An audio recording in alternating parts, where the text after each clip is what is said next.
Une des raisons pourquoi j'ai quitté Montréal, c'était que je me sentais entretenu. Je dépendais de la locataire pour me loger. Je devais flusher ma toilette dans le fleuve Saint-Laurent. Je dépendais du métro. Toutes ces dépenses. Et évidemment, de la job. Je travaillais à faire quelque chose qui ne m'intéressait plus pour pouvoir payer mon loyer. C'est ridicule.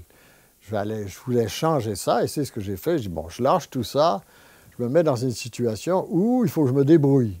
Vraiment, là, tu sais, apprendre 46 métiers, plomberie, poser des blocs, me mettre à travailler physiquement, là, c'était une nécessité. J'avais besoin de, tu sais. Parce que, tu sais, être professeur, charrier des livres, parler, tu sais.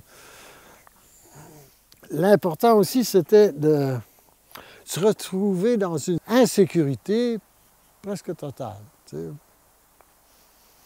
Plus de revenus importants. Bon, Francine m'a aidé pendant un certain temps, mais quand elle a quitté, on n'avait plus de revenus, là. Il fallait se démerder. Non, il fallait se débrouiller, mais ça, je l'ai vécu avec enthousiasme. Ça, c'est un challenge. L'énergie que je mets est productive, il sert à quelque chose. En l'occurrence, tu fais du pain, mais tu le vends, puis tu sais, ça sert à nourrir. La satisfaction de ce travail aide à la santé. C'est le mental qui est touché par là. J'ai commencé à faire du pain pour la semence. Je ne faisais pas partie du groupe d'achat, mais j'étais un fournisseur de pain, puis ça se vendait bien. Puis ça, mon Dieu, c'était 10, 12, 15, d'un coup, c'est 30, 40, ça augmentait tout le temps.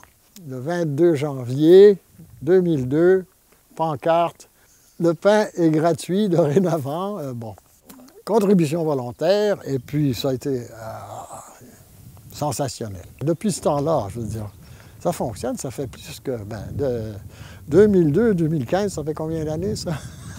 13 ans?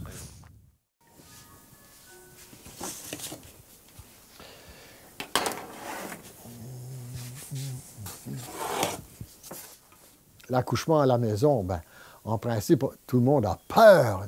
Qu'est-ce qui va arriver? Et puis, misère, si...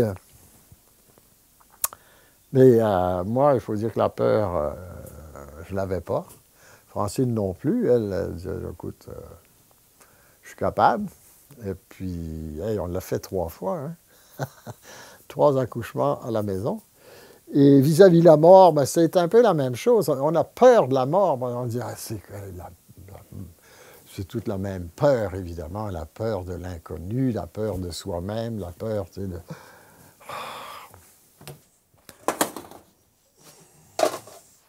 Toute notre éducation est là pour dire, hey, il faut être quelqu'un, il faut s'affirmer, il faut... puis il faut avoir, tu sais, puis si possible, dominer les autres, en exploiter, ça c'est bien, tu sais, on est quelqu'un. Mais même toute cette bravade-là, ça vient fondamentalement d'une peur, de la peur de son insignifiance. Parce qu'au fait, si on a une vue globale et planétaire, qu'est-ce que, tu sais, moi, je suis dans le temps et dans l'espace. Le stress, c'est un aspect de la peur. Alors, si on réussit à, justement, se débarrasser de la peur fondamentale, à ce moment, le stress, on ne connaît plus, à peu près n'importe quoi peut arriver, puis...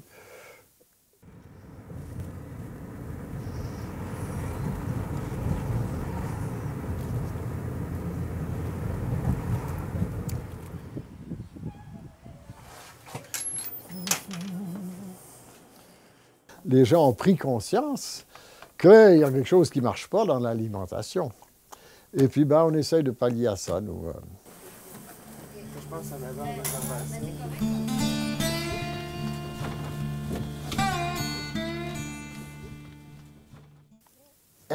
de y être, dans ma situation, j'y suis, mais sans en être, c'est-à-dire sans être attaché à tout ça.